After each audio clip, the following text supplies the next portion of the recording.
আসসালামু আলাইকুম। প্রিয় দর্শক, আপনাদেরকে কিছু আপনাদের জীবন ভালো রাখার জন্য আমি কিছু বক্তব্য রাখব। সেই বক্তব্যগুলো আপনাদের মাঝে আমি ছড়িয়ে দিতে চাই। আমার এই ভিডিওটা লাইক অথবা শেয়ার দেওয়ার প্রয়োজন নাই। আমি চাই সবাই ভালো থাকুক। আমি বলতে চাই এ অনলাইন জুয়া নিয়ে কথা। আপনারা অনলাইন জুয়া কেউ জড়িত হবেন না।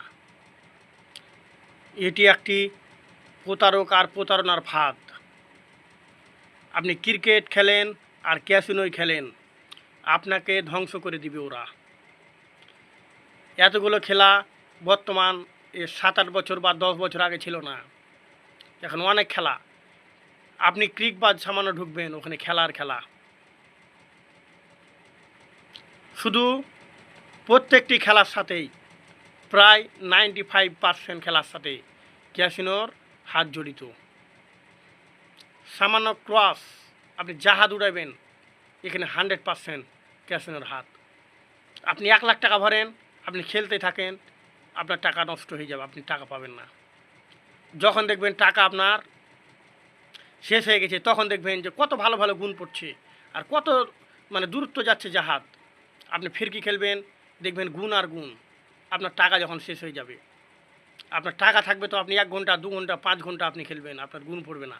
পড়বে, আপনি 100 দিন খেলবেন, 100 দিনের মধ্যে হয়তো 1 দিন 2 দিন পেতে পারেন। আর যদি না দেয়, সেটাও যদি না দেয়, তাহলে তো আপনি খেলবেন না। ওরা বুঝে সব সময় প্রত্যেকটি মুহূর্তে আপনার টাকা ওদের হাতে যাবে, তারপরে আপনাকে দিবে। ওদের কোনো লস নাই ভাই, লস শুধু আপনার আমার সবার, প্রত্যেকটি মানুষের যারা খেলে। আমি তাই বলবো, ক্যাসিনো গেম আপনারা খেলবেন না, এখান থেকে আপনারা দূরে থাকুন। এই যে ক্রিকেট বাজি খেলবেন, আপনারা কি বুঝবেন? একটি পিচে রান হবে মনে হবে 200 বা 250 রান হবে, মনে হবে এরকমই। ওরা দেখাবে আপনাকে 300 350, আপনাকে ফাঁদে ফেলে দিবে, বুঝতে পারবেন না। আপনি একটা গেম খেলবেন, আপনাকে এমন পরিস্থিতির মধ্যে ওরা ফেলবে, আপনি বুঝতেই পারবেন না। আপনার টাকা নষ্ট হয়ে যাবে, আপনার লক্ষ লক্ষ টাকা, কোটি কোটি টাকা, আপনার যতই টাকা থাক আপনি জিতে আসতে পারবেন না। আপনি 1 কোটি টাকা ভরবেন, জিতে আসতে পারবেন না। মনে করবেন আপনি আজ 100 হারলেন, একবার 100 মারলেন, এবার 100 গেল, এবার 300 মারবো। 300 মারলেন, 300 চলে যাবে। 500 মারবেন, ওটাও চলে যাবে, যেতেই থাকবে।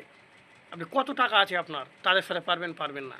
কারণ তাদের হাত আছে এখানে, তারা আপনাকে থামিয়ে দিবে, কারণ তাদের হাত আছে।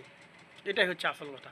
আপনারা এই গেম কখনো খেলতে যাবেন না। এখান থেকে ভালো থাকেন, সুখে থাকেন, আপনাদেরকে এটাই আমি অনুরোধ করব।